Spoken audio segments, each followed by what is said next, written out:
base at isinakay mo siya sa eroplano dahil ang procedure, arrest, iaharap sa competent judicial authority. Ang competent judicial authority, titingnan yung warrant, titingnan yung procedures in accordance with the law ng Pilipinas kung nag-comply. At ikatlo, doon magre-request si Digong ng interim release. Karapatan niya yun, nakalagay dito. Nirespeto nyo ba? Kayong mga sundalo at mga pulis, sinong nag-utos sa inyo para labagin mismo ang batas ng ICC? Remember, Duterte is still innocent. Because he's not convicted. Pero tinraton ninyo siyang convicted. Is that correct? Duterte will be returned. Okay? If alive, maybe itong mga taong to will have mercy. Kaya kayong mga taga Mindanao na nakikinig sa akin, naintindihan niyo ba yung sinabi ko? Ginago ang kauna-unahang presidente ng Mindanao. Malinaw ang pagkakadiscuss ko dito.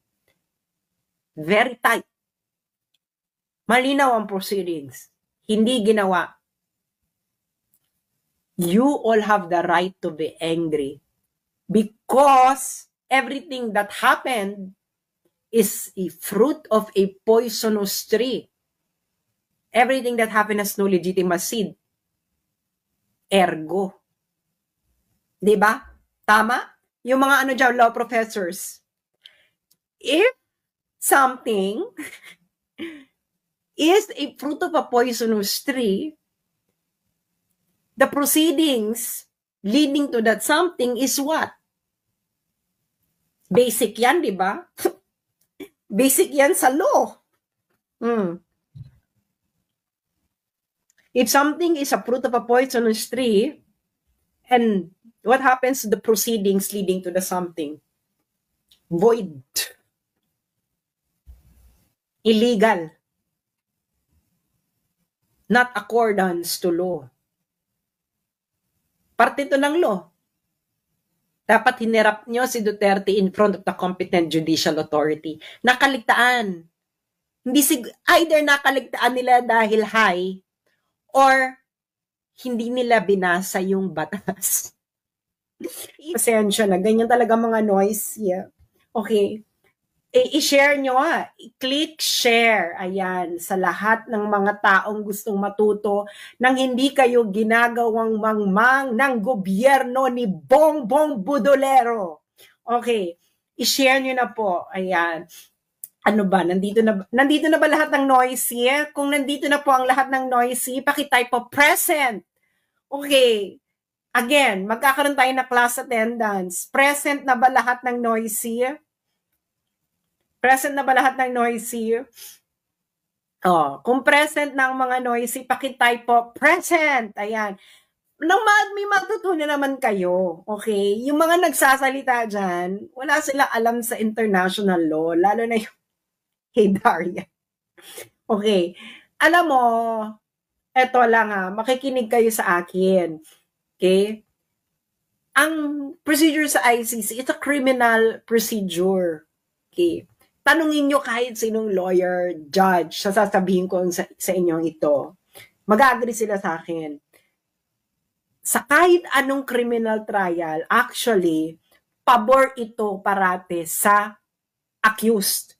Yung karapatan ng accused talaga, sinisecure talaga yan. Always remember that. Because no one can be deprived of life, liberty, and property without due process of law. And that applies in the ICC. Ang ICC, it's simple an extension of common criminal law principles sa buong mundo. Okay? So, kasama yan, yung principle na yan, na the rights of the accused will be respected at all times, all throughout the proceedings. Because ang standard ng criminal law ay, anong standard ng criminal law in order for you to be convicted?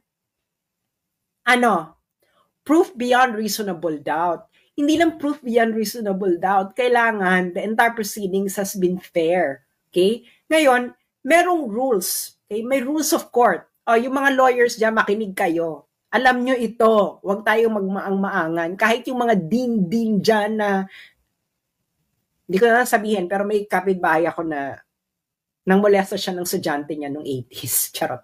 Anyway,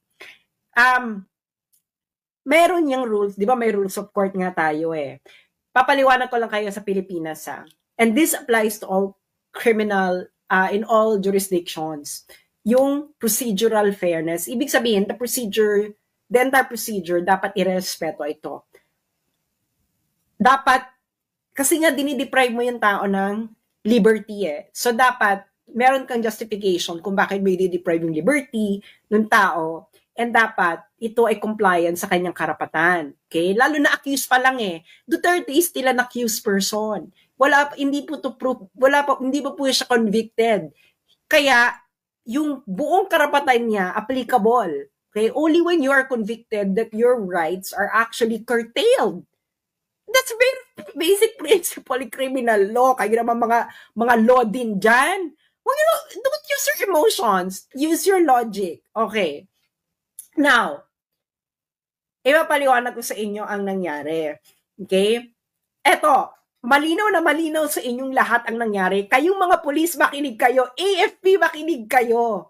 Okay? I-share nyo ito sa mga sundalo ninyong kasama. Dahil yung commander-in-chief ninyo, inabuso kayo. Hindi sila nag-comply sa arrest proceedings mismo ng ICC. Ikaw, Enrile, makinig ka. Okay, may mga pa-comment pa ka pa na international law. Hindi mo naman alam yung international law. Enrile, makinig ka nang may matutunan ka. Diyos mio. Okay. Eto bibigyan natin yung facts. Okay, facts muna tayo, facts. Okay, anong ginawa nila? Inaresto nila si Digong. Dinala saan?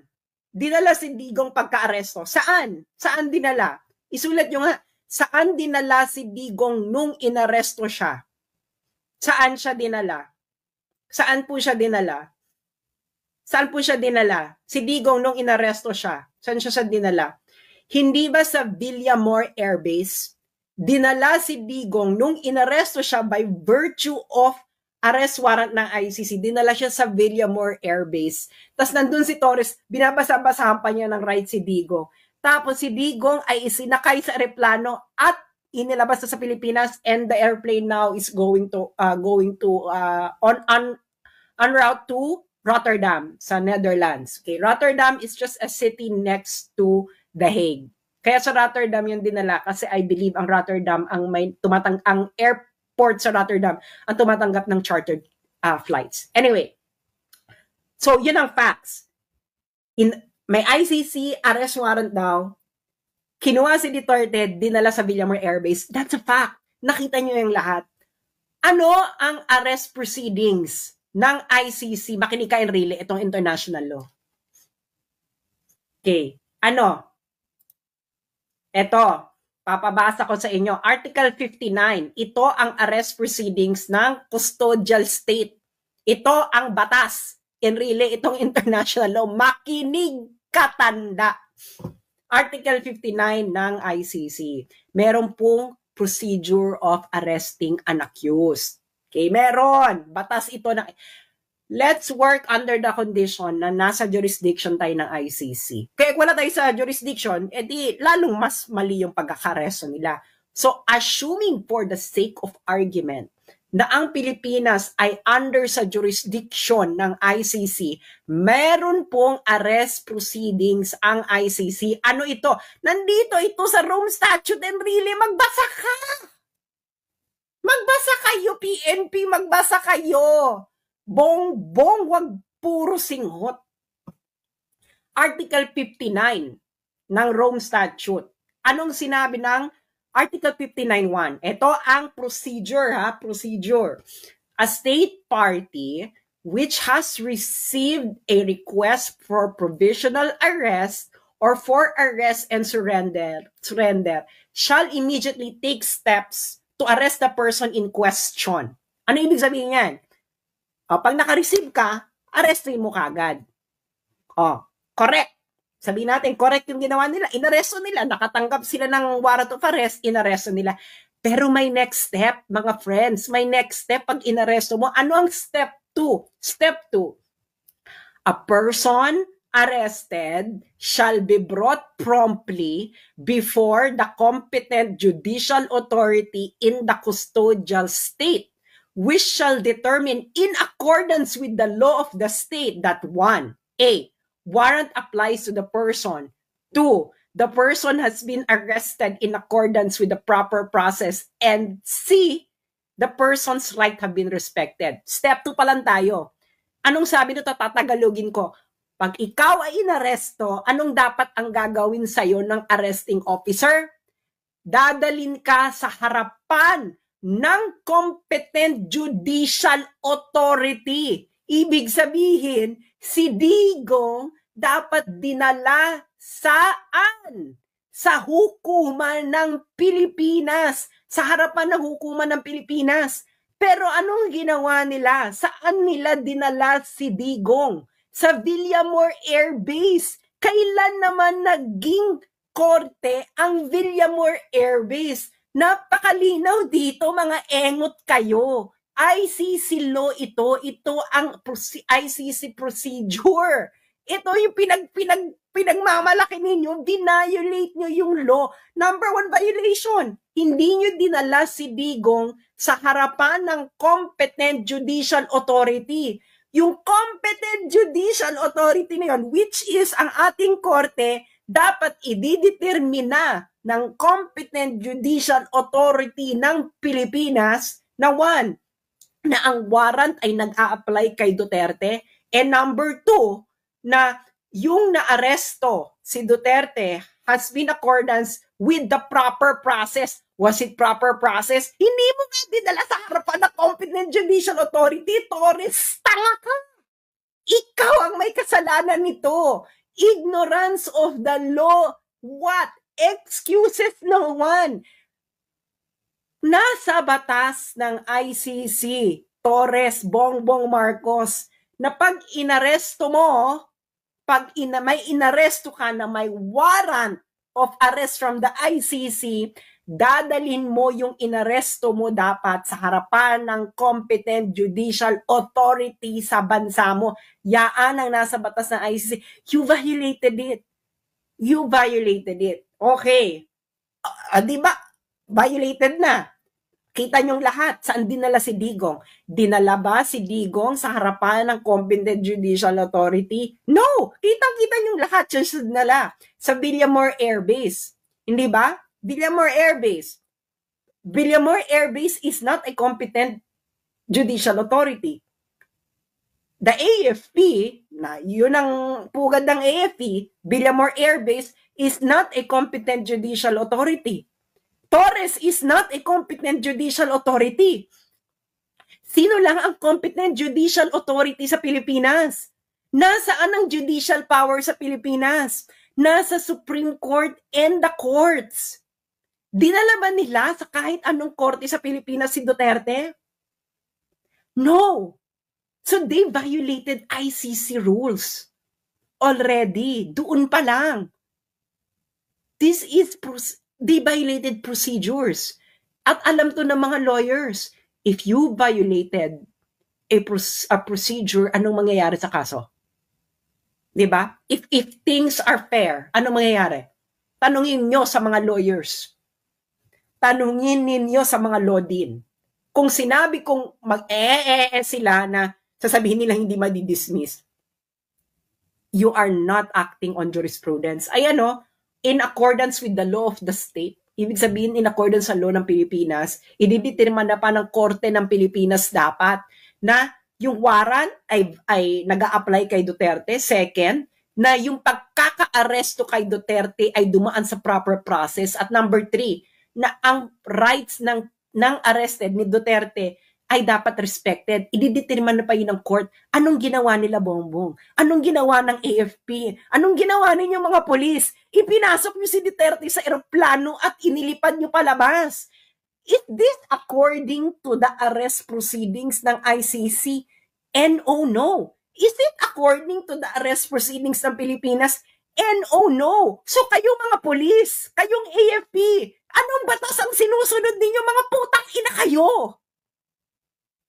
Sabihin nyo sa mga Pilipino, anong batas ang sinusunod ninyong mga putang ina kayong mga sundalo at mga pulis sa ginawa nyo kay Duterte? Batas ng Pilipinas? Definitely no. Batas ng ICC? Definitely no. Dahil ayon mismo sa ICC, dapat ang inaresto ninyo ay dinala mismo sa harapan ng competent judicial authority ng Pilipinas. At yung competent judicial authority na yon, dapat ay aalamin pa na ang warrant ay nag-a-apply kay Duterte, ang arrest proceedings ay ay proper, at ikatlo, ang rights ni Duterte ay respected. Hindi nyo ginawa yan. So definitely, kayong mga sundalo, kayong mga pulis, anong batas ang sinusunod nyo?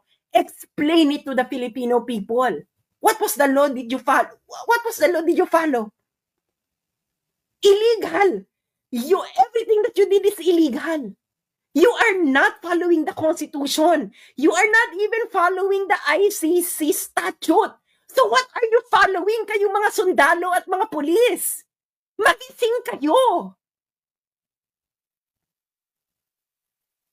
Ngayon, okay, nag-violate na sila doon. Hindi ba? Nag-violate na sila doon. Hindi nila iniharap si Digong. Hindi nila hinarap si Duterte sa competent judicial authority. Dinala nila, di ba, sa Villamor Air Base, and from Villamor Air Base, inilakay ng eroplano. That's not according to the arrest proceedings of ICC itself. Meron ka ng procedural flaw. Kayo ang nagkamali. Kayo mga pulis, mga sundalo, wala kayong batas na sinusunod. Mahiya kayo sa mga anak ninyo, sa pamilya ninyo, at sa bansang Pilipinas. Anong batas ang sinusunod ninyo? Ito ang batas na umiiral sa arrest ni Duterte. ICC statute. And according to the ICC statute, dapat si Duterte ay iniharap sa competent judicial authority ng Pilipinas. Hindi nyo ginawa yan. So anong sinusunod ninyong batas? Wala. Ngayon, violated na yan. Pupunta ngayon tayo sa Article 59.3. Anong sabi ng Article 59.3 ng arrest proceedings? The person arrested shall have the right to apply to the competent authority in the custodial state for interim release pending surrender. Anong ibig sabihin nito? Di ba? Inaresto mo. Tama. Inaresto nyo. Kayo, tama. Ang pagkakamali nyo kayong mga sundalo at mga polis, hindi nyo ginawa yung step 2. Dinala nyo dapat si Duterte sa harapan ng competent judicial authority ng Pilipinas. At pag nakaharap na si Duterte sa competent judicial authority, dun siya mag-a-apply ng interim release pending surrender. What did you do? You violated the procedures of ICC itself. Sabihin nyo nga sa akin, kayong mga law din na nagmamarunong-marunong, was Article 59.2 complied with? Kitang-kita ninyo ang nangyari. Kitang-kita ninyo mga nangyari, kayong mga law din na nagmamarunong. Kitang-kita ninyong mangyari.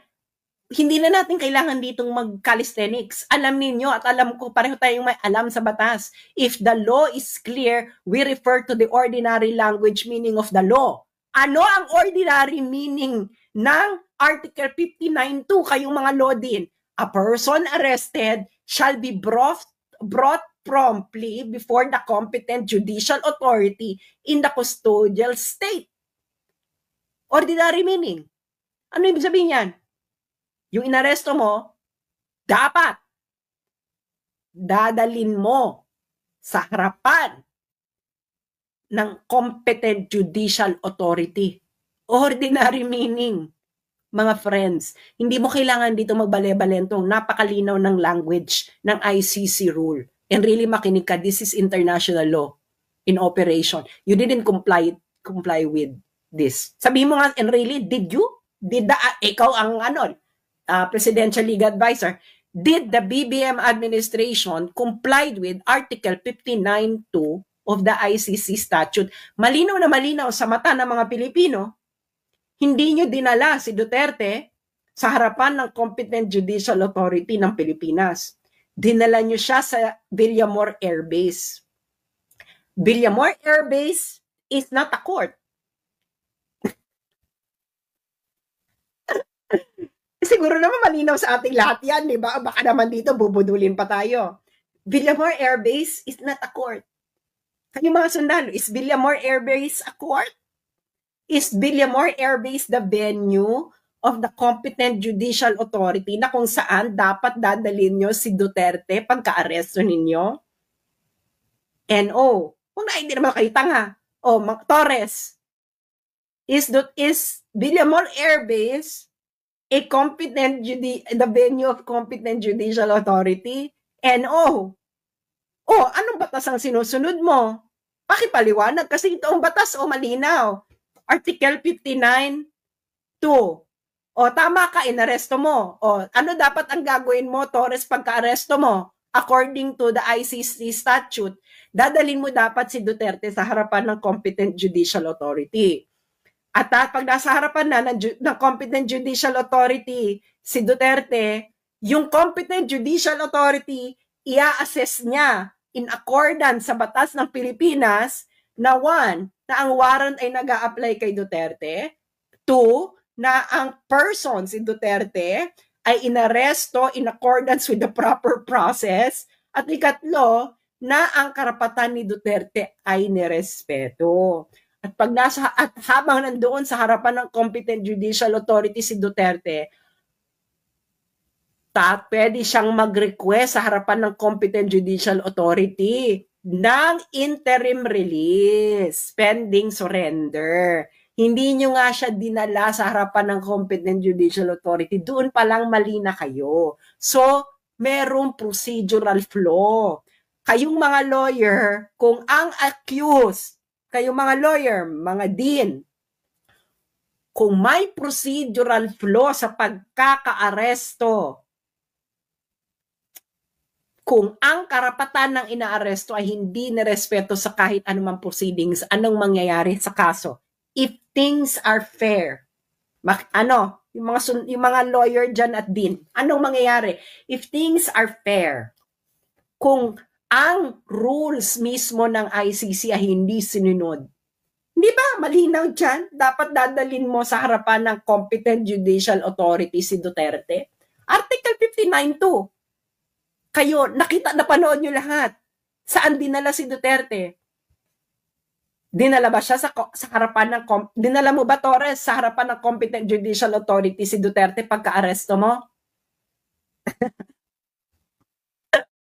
Sige nga, sasampahan mo ako libel, tanga ka, Torres. This will be your end. You violated a procedure.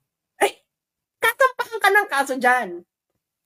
Hindi mo din hinarap sa competent judicial authority. Malinaw ordinary meaning ng law. Ordinary meaning ng language lang tayo dahil malinaw ang batas. Ang sabi ng batas, pagka-aresto mo, Torres, brought promptly. Ang sabi pa, brought promptly.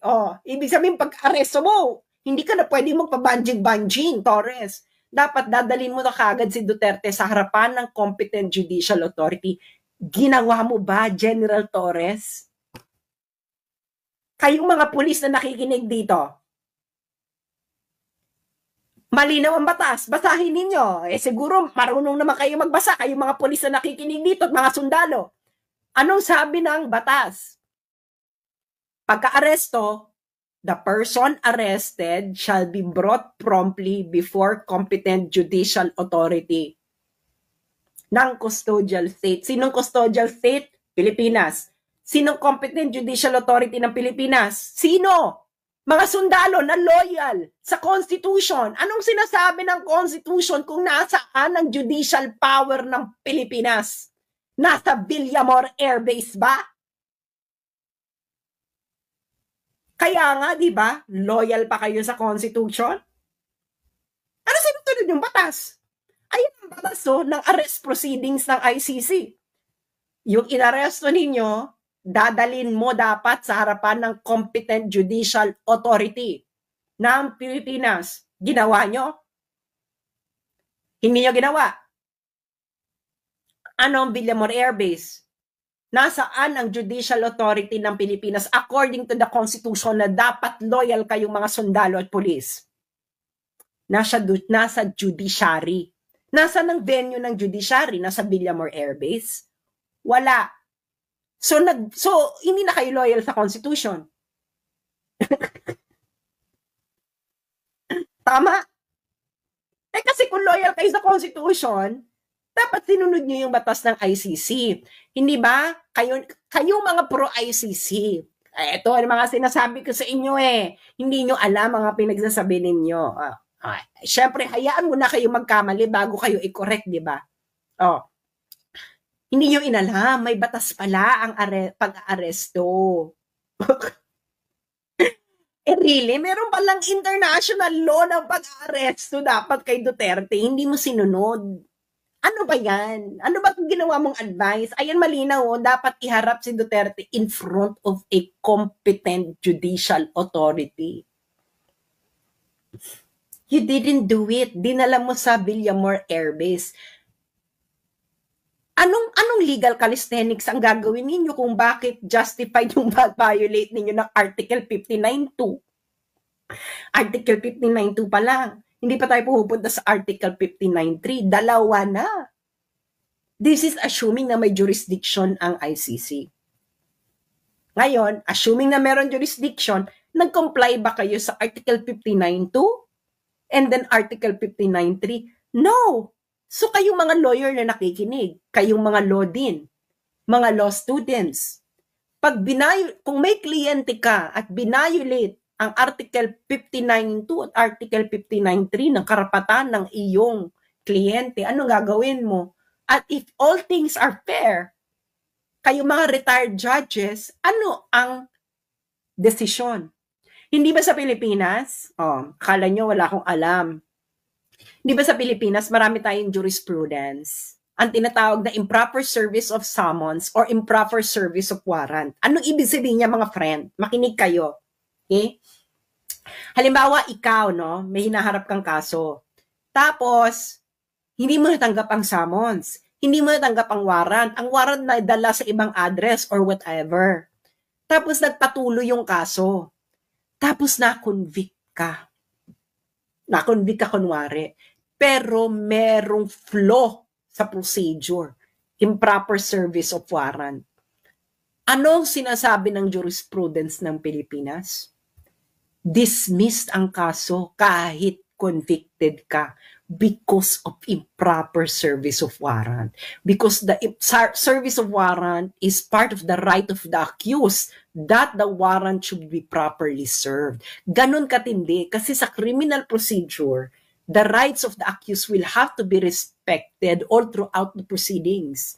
Hindi na tayo dito kangaroo court, mga friends. Hindi na tayo dito quadcom, no? Meron na pong batas. Ang batas po ay dapat hinarap nyo sa competent judicial authority. Hindi nyo hinarap sa competent judicial authority sa Pilipinas. Flaw. Di ba flaw?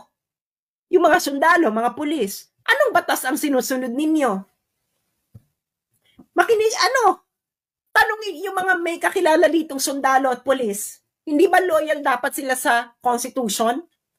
Sa Constitution natin, di ba, international law will be part of the law of the land. Di ba, general principles, di ba? General principles of international law will be part of the law of the land. Kaya nga sinasabi nila, ICC is part of the law of the land, emerald. Di dapat part ito ng law of the land natin, Article 59.2. ICC law ito ng Rome ng arrest proceedings ng ICC. Paano yan, mga sundalo? Meron bang batas sa Pilipinas na nag-justify sa ginawa nyo kay Duterte? Wala. Meron bang batas sa ICC arrest proceedings na nag-justify sa ginawa ninyo? Wala. So hindi batas ang sinusunod ninyo, mga sundalo at pulis. Anong sinusunod ninyo? Paki-explica. Hindi batas ang sinunod ninyo nung ginawa nyo kay Duterte. Hindi tao ang sinunod ninyo. So you are no longer under the rule of the law, but under the rule of men. Mag-isip-isip kayo. Yung mga matitinong sundalo dyan, nakikinig ba kayo, mga kayong mangging kaligatan? I'm pretty sure, no? 16,000 tayo. I'm pretty sure nakikinig kayo. Oh, uulitin natin sa mga kakarating pa lang. Okay? Ulitin natin sa mga kakarating pa lang. Facts muna tayo. Facts. Anong facts? Meron daw warrant of arrest na inisyo ang ICC laban kay Duterte.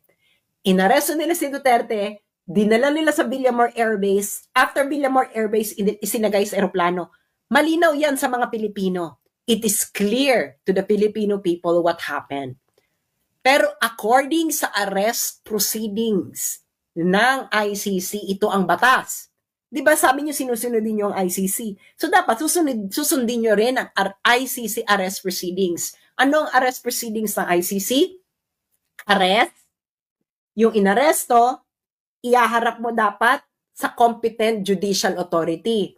Ang competent judicial authority, titingnan ang warrant. Okay, titingnan ng competent judicial authority ng Pilipinas na yung warrant ba ay applicable sa person, ang pag-aresto ba ay in accordance with proper process, at nirespeto ba ang rights ng inaresto in accordance with the local law. State law ay nakalagay, Article 59.2. Okay?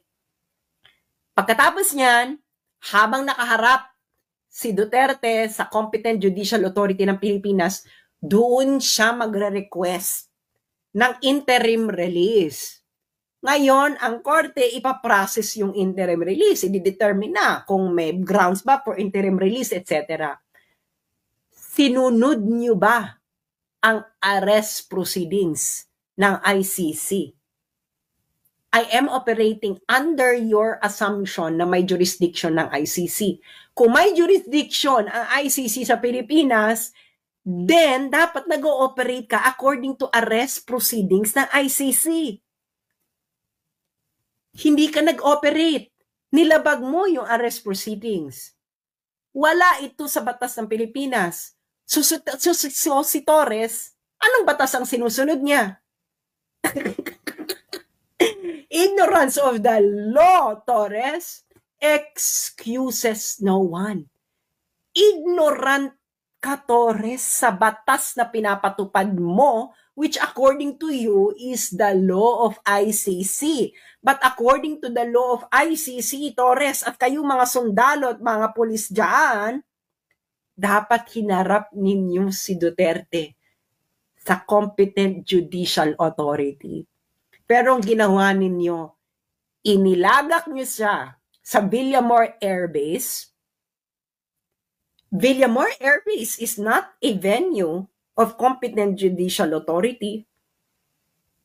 And competent judicial authority, again, kayong mga loyal sa Constitution, mga sundalo at pulis, na kanino vested ang judicial power sa Pilipinas? Nasa Villamor Air Base ba? Napakalinaw, hindi ba?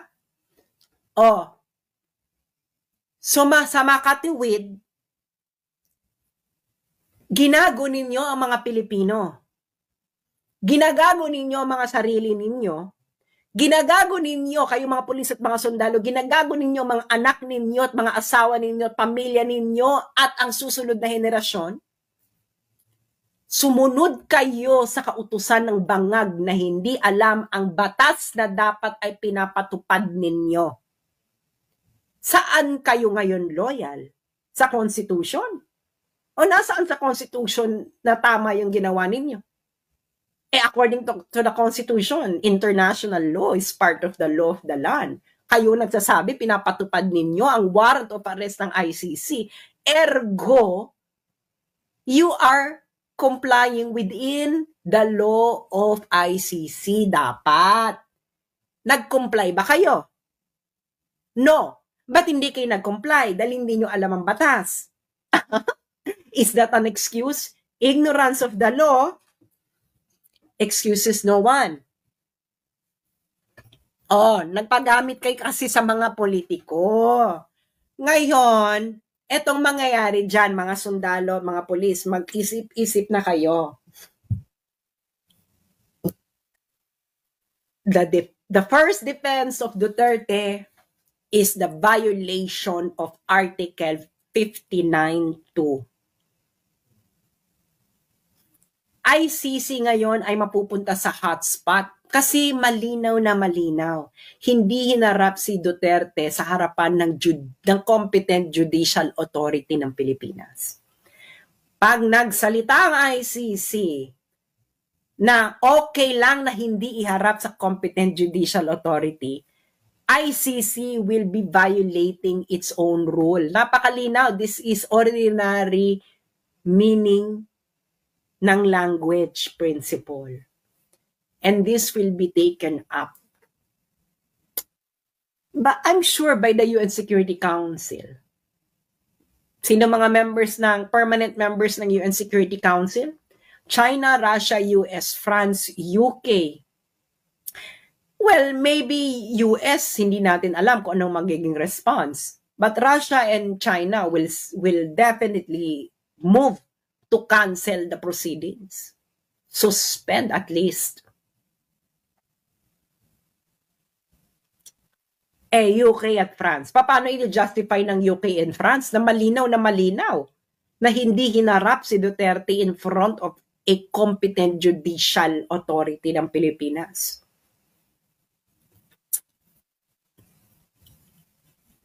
Ano? Sige nga, anong legal calisthenics ang gagawin ninyo? Article 59.2, pagka-aresto, dapat ihaharap sa competent judicial authority. Hinarap nyo ba sa competent judicial authority ng Pilipinas? No.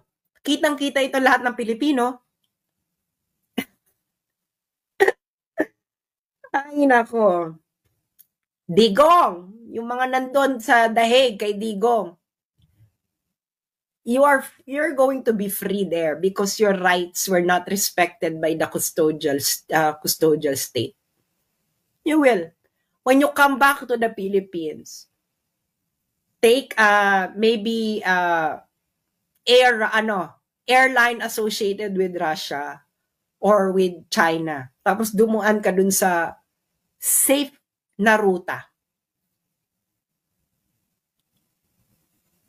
And then when you come back, finish what you started, Digong.